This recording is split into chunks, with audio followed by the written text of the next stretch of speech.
Middle ઇસ્ટના દેશોમાં સર્જાયેલ તણાવ વચ્ચે ભારતે ટ્રાવેલ એડવાઇઝરી જારી કરી। વિદેશ મંત્રાલયે તમામ ભારતીયોને હવે પછીની સૂચના ન મળે ત્યાં સુધી ઈરાન કે ઇઝરાયલની યાત્રા ન કરવાની સલાહ આપી। વિદેશ મંત્રાલયે જારી કરેલી એડવાઇઝરીમાં જણાવાયું છે કે જે લોકો વર્તમાનમાં ઈરાન અથવા ઇઝરાયલમાં છે તેઓ ભારતીય દૂતાવાસના સંપર્કમાં રહે, સાથે જ પોતાની સુરક્ષા મામલે વધારે પડતી સાવધાની રાખતા ગતિવિધિઓને સમિત કરે। જમ્મુ કાશ્મીરના ઉધમપુરમાં વડાપ્રધાન મોદીની જનસભામાં પીએમએ વિપક્ષ પર પ્રહાર કરી કહ્યું, કોંગ્રેસે સત્તા માટે કલમ 370 નામની દીવાર ઊભી કરી હતી। જમ્મુ કાશ્મીરમાં કલમ 370ની દીવારને અમે ધ્વંસ કરી છે। વડાપ્રધાને કહ્યું, 10 વર્ષમાં જમ્મુ કાશ્મીરની સુરત સંપૂર્ણ બદલાઈ ગઈ। હવે અહીં આતંકવાદ, પથ્થરબાજી, ગોળીબાર ચૂંટણીના મુદ્દા નથી। રાજસ્થાનના બાડમેરમાં પીએમ મોદીએ વિપક્ષ પર આકરા શાબ્દિક પ્રહાર કર્યા। કહ્યું, ઇન્ડી ગઠબંધનના પક્ષો દેશમાંથી પરમાણુ હથિયારોને ખતમ કરવા માંગે છે। મોદીએ કહ્યું, હું પૂછવા માંગુ છું કે તમે કોના ઇશારા પર કામ કરી રહ્યા છો। પીએમ મોદીએ કોંગ્રેસ પર બંધારણ વિશે ખોટું બોલવાનો આરોપ પણ લગાવ્યો છે। કહ્યું કે 400 સીટોની આ વાત એટલા માટે રદ થઈ રહી છે કારણ કે તમે 10 વર્ષ સુધી મને સારું કામ કરતા રોકવાનો પ્રયાસ કર્યો। દેશ તમને સજા કરવા માંગે છે। હિમાચલ પ્રદેશના મંડીમાંથી ભાજપના ઉમેદવાર કંગના રનૌતે વડાપ્રધાન મોદીને ભગવાન રામના અંશ ગણાવ્યા। કંગનાએ કહ્યું, આપણે બધા પીએમ મોદીની ચેતના, તેમના બલિદાન અને તેમના ચરિત્રનો એક અંશ છીએ। બનાસકાંઠામાં ચૂંટણી પ્રચારમાં મહિલા સુરક્ષાનો મુદ્દો ઉઠ્યો। પૂર્વ એમએલએ શશિકાંત પંડ્યાએ કહ્યું, આપણી પાસે ભલે 2, 5, 25 કરોડ રૂપિયા હોય પણ દીકરીઓની સલામતી નહીં હોય તો પૈસા શું કામના। વાવના ધારાધર ગામમાં શશિકાંત પંડ્યાએ કોંગ્રેસ પર કર્યા પ્રહાર। કોંગ્રેસને આલિયા માલિયા જમાલિયાની પાર્ટી ગણાવી। તમે આવો ક્યારેક દરિયાપુર, કાલુપુર કે ડીસા, એ લોકોનું ચાલે તો આપણી બહેન દીકરીઓને બહાર પણ ન નીકળવા દે। શશિકાંત પંડ્યાએ એક સમુદાય પર નિશાન તાકતા કહ્યું, એ લોકોનું ચાલે તો આપણને જીવવા પણ ના દે। કોંગ્રેસને એક સમુદાયના વોટની જરૂર છે, આપણા સમાજની નહીં। મહિલા સુરક્ષા, હિન્દુત્વને લઈ રેખા ચૌધરી માટે માંગ્યા મત। વિધાનસભાના અધ્યક્ષ શંકર ચૌધરી સામે કોંગ્રેસે ચૂંટણી પંચમાં ફરિયાદ કરી। બંધારણીય હોદ્દા પર હોવા છતાં ભાજપનો પ્રચાર કરતા ફરિયાદ નોંધાવી। શંકર ચૌધરી સામે ફરિયાદ મુદ્દે ઘનશ્યામ ગઢવીએ કહ્યું, રાજકીય વ્યક્તિ અને ધારાસભ્ય છે, પોતાની મુનસફી પર આધાર રાખે કે શું કરવું। ક્યાંય એવું નથી લખ્યું કે ચૂંટણી પ્રચાર ન કરવો લોકશાહીમાં તેમનો હક છે। શંકર ચૌધરી ફરિયાદ મામલે ભાજપ પ્રવક્તાનું નિવેદન। શ્રદ્ધા રાજપૂતે કહ્યું, નિષ્પક્ષતાથી ચૂંટણી કરાવવા ચૂંટણી પંચ બંધાયેલું છે। ચુકાદો આપવાનો અધિકાર ચૂંટણી પંચનો, ભાજપને કશું કહેવાનું રહેતું નથી।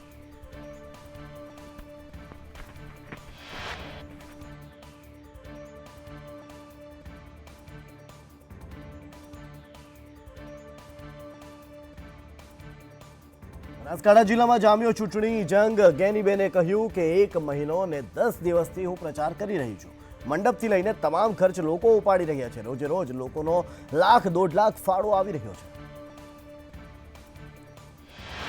ગેનીબેન ફોર્મ ભરશે ત્યારે મંડપથી લઈને જમવાનો ખર્ચ પ્રજા ઉઠાવશે। ગેનીબેને વિશ્વાસ છે કે ચૂંટણી સુધીમાં તેમને 50 લાખ જેટલો ફાળો મળશે। બનાસકાંઠામાં ગેનીબેનના ગઢમાં રેખાબેનના વધામણા વાવ વિસ્તારમાં રેખા ચૌધરીનું સ્વાગત કરાયું। ભાજપ ઉમેદવાર રેખા ચૌધરીના ચોખાથી વધામણા કરાયા। રેખા ચૌધરીએ કહ્યું, બનાસકાંઠા બેઠકનો દરેક કાર્યકર ઉમેદવાર છે। બારડોલીના ભાજપ ઉમેદવાર પ્રભુ વસાવાનો પ્રચાર। માગરોડના મોસાલી ગામે જાહેર સભાને સંબોધન કર્યું। છેલ્લા 10 વર્ષમાં થયેલા વિકાસના કામોને યાદ કરી લોકો પાસે મત માંગ્યા। વડોદરામાં ચૂંટણી પ્રચારમાં ભાજપ નેતાઓ ગરબે ઘૂમ્યા। ભાજપના ઉમેદવાર ડોક્ટર હેમાંગ જોશી સહિત નેતાઓ ચૈત્રી નવરાત્રિમાં ગરબા રમ્યા। એમએલએ કેયુર રોકડિયા અને રંજન ભટ્ટ સહિતના નેતાઓ ગરબા રમ્યા। સુરતમાં લોકસભાના ભાજપના ઉમેદવારે અનોખો પ્રચાર કર્યો। હરિયાણા ગામે મુકેશ દલાલનો બળદગાડામાં બેસી પ્રચાર। રાજ્યમંત્રી મુકેશ પટેલે સારથી બની બળદગાડું હંકાર્યું। સુરતમાં લોકસભા ચૂંટણી પહેલા કોંગ્રેસ આપને ઝટકો। કામરેજ તાલુકાના કોંગ્રેસ ઉપપ્રમુખ રમેશ બાદાણી સમર્થકો સાથે ભાજપમાં જોડાયા। કોંગ્રેસ આપના 500 જેટલા કાર્યકરોના કેસરિયા। સુરેન્દ્રનગરમાં ભાજપનો ભરતી મેળો યથાવત, કોંગ્રેસના 70થી વધુ કાર્યકરોએ ભાજપનો ખેસ ધારણ કર્યો. બોટાદ જિલ્લા પંચાયતના પૂર્વ ચેરમેન સહિત કાર્યકરો ભાજપમાં જોડાયા. દાહોદમાં ચૂંટણી પહેલા આપ અને બીટીપીમાં ભડકો. આપ બીટીપીના 200 જેટલા કાર્યકરો ભાજપમાં જોડાયા. લીમખેડા અને સંજેલી તાલુકાના કાર્યકરો ભાજપમાં જોડાયા. ભાજપ ઉમેદવાર જશવંતસિંહે કાર્યકરોને ખેસ પહેરાવ્યો. પાટણમાં ઉલટી ગંગા. ચાણસ્મા તાલુકાના જીતોડા ગામના માજી સરપંચ સહિત 50થી વધુ કાર્યકરો કોંગ્રેસમાં જોડાયા. કોંગ્રેસ ઉમેદવારના કાર્યક્રમમાં કોંગ્રેસનો ખેસ ધારણ કર્યો. રૂપાલા વિવાદમાં કાંઠી સમાજે ભાજપને સમર્થન જાહેર કર્યું. ચોટીલા, અમરેલી, બોટાદ કાંઠી ક્ષત્રિય સમાજનું ભાજપને સમર્થન. કાંઠી ક્ષત્રિય આગેવાન શિવરાજજીતસિંહે કહ્યું, પીએમ પદે નરેન્દ્રભાઈ ફરી આવે એટલે સમર્થન. શિવરાજજીતસિંહે કહ્યું કે દેશમાં રામ રાજ્ય લાવવા માટે પીએમ મોદીને ટેકો. રાષ્ટ્રીય વિચારધારાને કાંઠી ક્ષત્રિય સમાજ વરેલો છે. કાંઠી સમાજે સૌરાષ્ટ્ર અને દેશના આગેવાનો સાથે બેસીને નિર્ણય લીધો છે. ગાંધીનગરમાં રૂપાલાના વિરોધ વચ્ચે રાજપૂત સિનિયર સિટીઝન પરિષદની બેઠક મળી. પરિષદના પ્રમુખ ગંભીરસિંહ વાઘેલાએ કહ્યું કે અમારો વિરોધ પક્ષ પ્રત્યે નહીં, એક વ્યક્તિ પ્રત્યે છે. ક્ષત્રિય અગ્રણી ગંભીરસિંહે કહ્યું, રાજવીઓના નિવેદન તેમના વ્યક્તિગત નિર્ણય છે. સમસ્ત ક્ષત્રિય સમાજ જે નક્કી કરશે તે કરીશું. રૂપાલા સામે ક્ષત્રિય સમાજમાં રોષ વચ્ચે મોટા સમાચાર. જસદણના રાજવી સત્યજીત કુમાર ખાચરનું રૂપાલાને સમર્થન. કહ્યું, રૂપાલા ભારે બહુમતીથી જીતશે.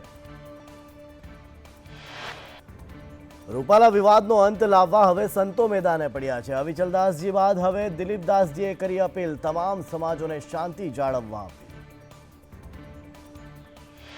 અમદાવાદ જગન્નાથ મંદિરના મહંત દિલીપદાસજીએ રાજકારણીઓને આવા વાણી વિલાસ ન કરવાની અપીલ કરી અને કહ્યું કે કોઈ સમાજ વિશે ટિપ્પણી ન કરવી જોઈએ. બંને પક્ષો બેસીને શાંતિમય રસ્તો લાવે. પરસોત્તમ રૂપાલાના નિવેદનને અખિલ ભારતીય સંત સમિતિના રાષ્ટ્રીય અધ્યક્ષ અવિચલ દેવાચાર્યજીએ નિંદનીય ગણાવ્યું અને કહ્યું કે અજાણતામાં આ ભૂલ થઈ છે. બંને પક્ષે સાથે બેસીને ચર્ચા વિચારણા કરી વિવાદનું સમાધાન લાવવું જોઈએ. રાજકોટ લોકસભા ચૂંટણી માટે ફોર્મ ભરવાનો પ્રારંભ. આંદોલનકારી ક્ષત્રાણીઓએ ફોર્મ લીધા. રૂપાલા ઉમેદવારી પરત ન ખેંચે તો ક્ષત્રાણીઓ ફોર્મ ભરશે તેવી ક્ષત્રિય સમાજ દ્વારા ઉમેદવારી કરવાની જાહેરાત થઈ છે. ભાજપમાંથી રૂપાલા સહિતના નામે 20 ફોર્મ ઉપડ્યા. લોકસભા ચૂંટણી માટે ફોર્મ ભરવાનો પ્રારંભ. રાજકોટમાં રૂપાલા સહિતના નામે 20 ફોર્મ ઉપડ્યા. કોંગ્રેસમાંથી પરેશ ધાનાણી સહિતના નામે 12 ફોર્મ. બસપા સહિતના પક્ષોએ કુલ 50 ફોર્મ ઉપાડ્યા. રાજકોટમાં ચૂંટણી પ્રચાર દરમિયાન વિરોધીઓ પર વાર કરતા રૂપાલાએ ઉર્દુ શાયરી લલકારી. કરણી સેનાના નેતાઓએ રૂપાલાને આડે હાથ લેતા કહ્યું, 12 વર્ષ ભગવાનને યાદ કરી, હવે ખુદાને યાદ કર્યા.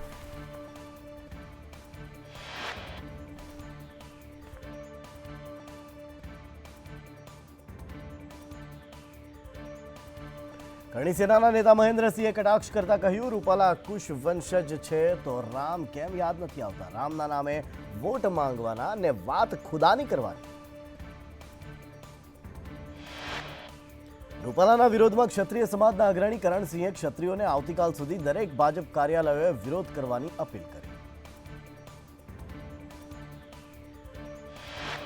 કરણસિંહે વધુમાં કહ્યું કે 15 દિવસ થઈ ગયા, હવે મોડું ન કરો. પોલીસ સરકાર બળ વાપરીને લાગણી ભડકાવે છે. 14 એપ્રિલે વાંકાનેરના રતનપર ગામમાં યોજાશે ક્ષત્રિયોનું મહાસંમેલન. તેમણે ક્ષત્રિયોને અપીલ કરી કે ભાજપ કાર્યાલયોએ જઈને આવેદનપત્ર આપો. ઉમેદવારી રદ ન કરે ત્યાં સુધી પ્રવેશબંધીના બેનર્સ લગાવો. રૂપાલાની આગેવાની રદ ન થાય ત્યાં સુધી લડત. રૂપાલાના નિવેદન સામે ક્ષત્રિય સમાજમાં રોષ યથાવત. કરણી સેનાના મહિલા અધ્યક્ષ ગીતાબા પરમારે નિવેદન આપ્યું કે ઉમેદવારી રદ થાય એ જ સમાધાન. ક્ષત્રિય સમાજ સમાધાન કરવાના મૂડમાં નથી. વધુમાં ગીતાબાએ કહ્યું કે આંદોલન નબળું પાડવા પોલીસને સૂચના અપાઈ. ભાગલા પાડી રાજ કરવાની નીતિ અમે નહીં ચલાવી લઈએ. અમદાવાદના માંડલ પંથકમાં ક્ષત્રિય રજપૂત આગેવાનોનું રૂપાલા સામે વિરોધ પ્રદર્શન. રેલી યોજી સૂત્રોચ્ચાર સાથે મામલતદારને આવેદનપત્ર આપ્યું. રૂપાલાની ટિકિટ રદ કરવાની માંગ પર ક્ષત્રિયો અડગ. અમરેલીના રાજુલામાં ક્ષત્રિય સમાજના લોકોએ પ્રાંત કચેરીનો ઘેરાવ કરીને રૂપાલા સામે નોંધાવ્યો વિરોધ. ક્ષત્રિય સમાજના લોકોએ સૂત્રોચ્ચાર સાથે કર્યો વિરોધ.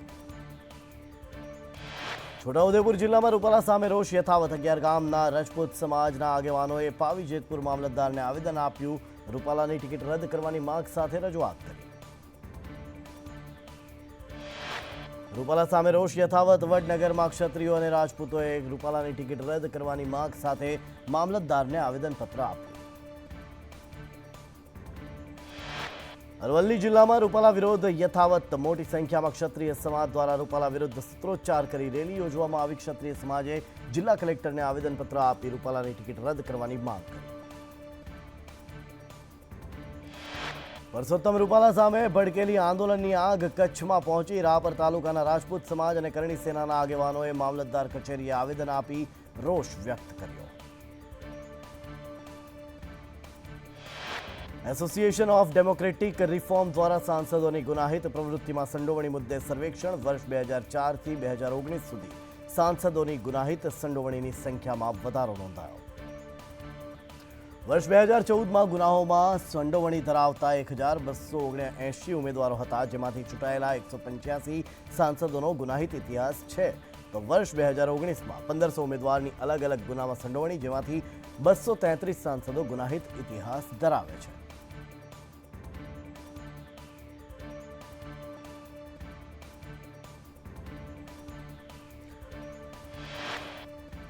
રાજ્ય મુખ્ય ચૂંટણી અધિકારી પી ભારતીએ આઈપીએસ અધિકારીઓના પોસ્ટિંગ, ખાલી જગ્યાની નોંધ લીધી. સુરત શહેર ઉપરાંત બોર્ડર રેન્જ પર નિમણૂક બાકી. ભર ઉનાળે જામનગરના ગ્રામ્ય વિસ્તારોમાં વરસાદ ખાબક્યો છે. જામનગરના ભોજાબેડી સહિતના આસપાસના ગામડાઓમાં માવઠું પડ્યું છે. દાહોદ જિલ્લાના વાતાવરણમાં પલટો આવ્યો. લીંબડી, જાલોદ, વરોડ, મીરાખેડી, કારઠ વિસ્તારમાં પડ્યો વરસાદ. રાજ્યમાં કાળઝાળ ગરમી વચ્ચે માવઠાની આગાહી. સૌરાષ્ટ્ર અને કચ્છમાં સાયક્લોનિક સર્ક્યુલેશન સક્રિય થતા હવામાન વિભાગની આગાહી. આવતીકાલે વલસાડ, નવસારી, સુરતમાં વરસાદની આગાહી. ભરૂચ, દાદરા નગર હવેલીમાં પણ વરસાદની આગાહી કરવામાં આવી. હવામાન વિભાગ દ્વારા ગીર સોમનાથ અને ભાવનગરમાં પણ આવતીકાલે વરસાદની આગાહી. વરસાદી સિસ્ટમના કારણે 2 થી 3 ડિગ્રી તાપમાન ઘટશે. અમદાવાદ અને ગાંધીનગરમાં 39 ડિગ્રી તાપમાન રહેશે. સૌથી વધુ ભુજમાં 41 ડિગ્રી તાપમાન નોંધાયું.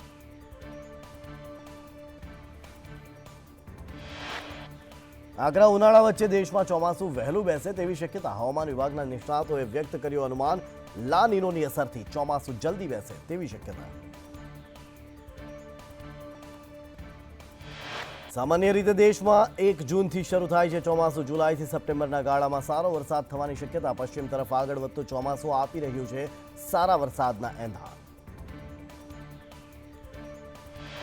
નિષ્ણાતોના મતે અલ નીનોની ઝડપથી લા નીનોમાં પરિવર્તિત થઈ રહ્યું છે. ભારતમાં ચોમાસા માટે અનુકૂળ લા નીનોની સ્થિતિ સર્જાઈ રહી છે. રાજ્યમાં ગરમીથી આંશિક રાહત. વેસ્ટર્ન ડિસ્ટર્બન્સ સર્જાતા તાપમાન ઘટ્યું. અમદાવાદ, ભુજમાં સૌથી વધુ 41.2 ડિગ્રી તાપમાન નોંધાયું.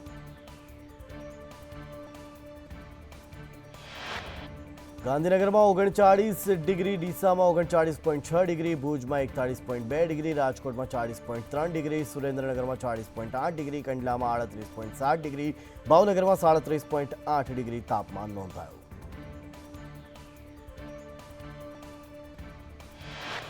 અમદાવાદમાં તાપમાનનો પારો 40 ડિગ્રીને પાર. ગરમીથી બચવા લોકો વોટરપાર્કમાં ઉમટ્યા. વોટરપાર્કમાં વોટર રાઇડ્સ અને રેઇન ડાન્સની મજા માણી ગરમીથી રાહત મેળવી રહ્યા છે.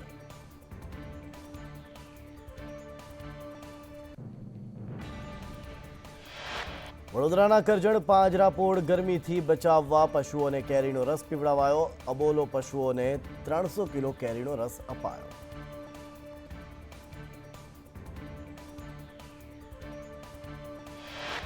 બગસરામાં અસામાજિક તત્વોના ત્રાસથી ગ્રામજનોમાં રોષ ફેલાયો. ખુલ્લેઆમ દારૂ વેચતા તત્વો સામે કાર્યવાહી ન કરાતા પોલીસની નિષ્ક્રિયતા સામે આવી અને ગ્રામજનોએ વિરોધ પ્રદર્શન કર્યું.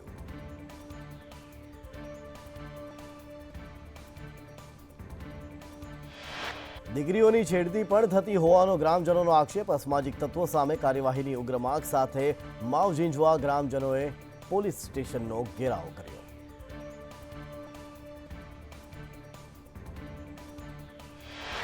વડોદરામાં ફ્રી રેગ્યુલેટરી કમિટી સામે વાલી મંડળનો વિરોધ. વાલીઓએ જિલ્લા કલેક્ટર કચેરીએ જઈ શ્રદ્ધાંજલિ કાર્યક્રમ યોજી કર્યો વિરોધ. ખુરશીમાં FRCનો ફોટો મૂકી ચઢાવાયા ફૂલ. શાળાઓ પર ફીને લઈ નિયંત્રણ કરવાની માંગ.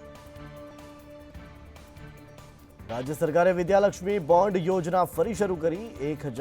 2021-22માં બંધ કરેલી યોજના એક વર્ષ માટે ચાલુ કરાઈ.